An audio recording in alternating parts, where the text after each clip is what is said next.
Hello rafiki yangu, habari za leo tena. Kwa utafiti niliofanya kwenye Biblia, kuna vyanzo vikuu viwili vya mateso. Mungu si chanzo cha mateso, japo watu namuweka.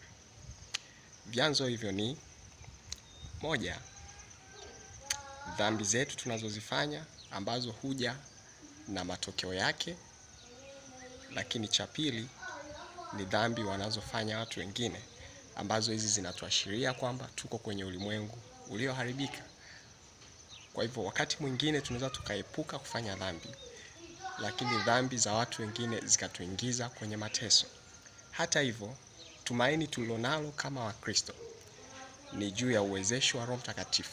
Mungu hajatuahidi kutokupitia mateso, lakini furaha kubwa ya ndani wakati tunapitia mateso.